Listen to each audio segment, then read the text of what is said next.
Hey, welcome back to my channel, Duct Tape Mechanic.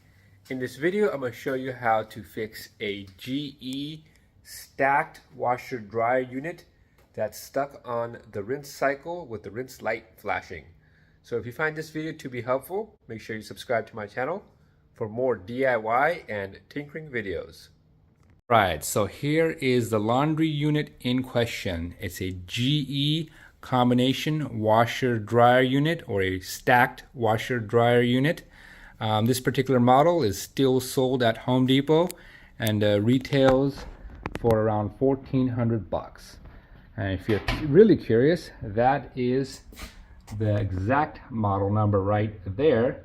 But this video will be pretty much applicable to any sort of stacked GE washer dryer that looks like this. So even if the model number isn't exactly that, it should still do the trick. Well, what's happening is a very common issue on this particular combination unit is that you went ahead and you've put your laundry in the tub and you've started a cycle. It's filled up with water and it's began to wash. After about maybe 5 or 10 minutes of washing, it goes to the rinse cycle, and that's where the trouble arises, in that it never advances past that I should say, and it's just stuck with the rinse light blinking. And so what's happening is that your clothes are pretty much just sitting in a pool of dirty water, and that's not good for anybody. But have no fear, this is an issue that you could solve yourself and save a lot of money. So let's get to it. It should be noted that occasionally while this rinse light is blinking, the washing machine will try to engage the lid lock mechanism, but it'll just make a kind of a buzzing noise, which is an indicator that the lid lock mechanism itself is bad and needs to be replaced. So that's what we'll be doing in this video. So before you do that, make sure you turn the machine off and unplug it. After unplugging the unit, the first thing we're going to do is undo these two screws. So one there and two there. That should allow us to take this panel off.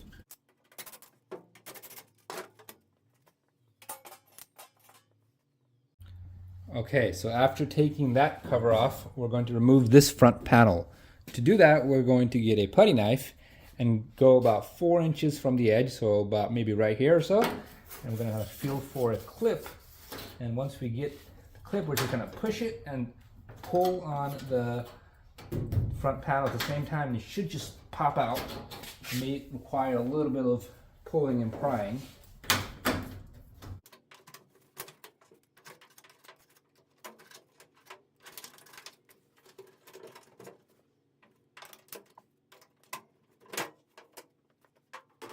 Then we're going to raise the top right here and undo these two screws. 1, 2. Alright, we can just grab the old lid lock mechanism right here and then just undo the wiring harness from it, or the plug from it I should say. To actually undo it, you may have to get a flat blade screwdriver and just push on these little tabs right here.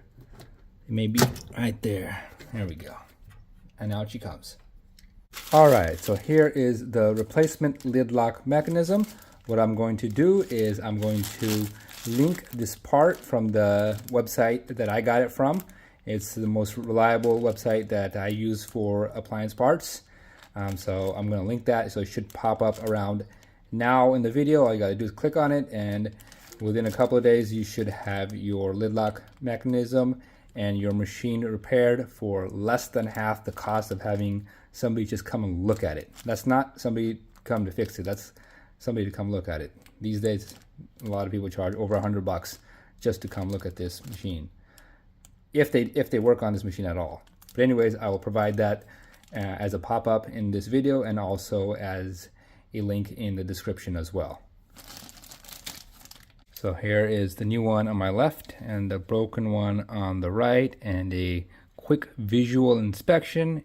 You could see that this one that's broken on the right does not have a white middle piece down in right there, while this one does, and that's actually the piece that gets pushed down by the striker of the lid. So that's why our machine was stuck on the rinse cycle. Very common issue. People sometimes get a little bit too happy, or that they're about to do the laundry and they slam the lid. Also doesn't help that that lid is spring loaded, so I mean, it can slam pretty tough or pretty hard, and it'll break that plastic piece. But anyways, let's go ahead and slap this back on. Oh, the first thing I'm gonna do is I'm gonna go ahead and just plug it back in, just because I don't want to have any issues trying to plug it in all the way while we're trying to fit it. So that's all the way plugged in right there, and then we're just gonna fit it into position and put those screws back in. So now it's in the correct position once the holes line up at the top over here. If not, you can just kind of jiggle it back and forth until they actually do. And then just go ahead and screw it in.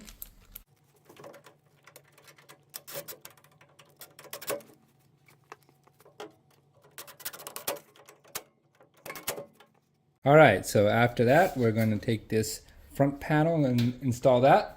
To do that, the front panel does have some slots on the bottom, and they go into these kind of arms right here at the bottom of the washer. So you gotta put it in like this first, like that. Then you can just go ahead and push the top or the front panel in, like so. Then just go ahead and throw this panel back on as well.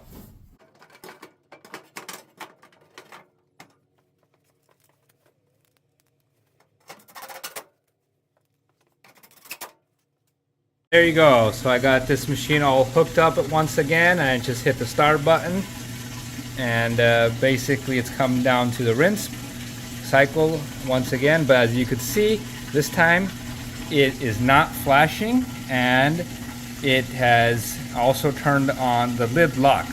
That makes sense because last time our lid lock mechanism wasn't working appropriately. But anyways, if you found this video to be helpful and it helped you repair your nearly $1,400 laundry unit, make sure you hit the thumbs up sign.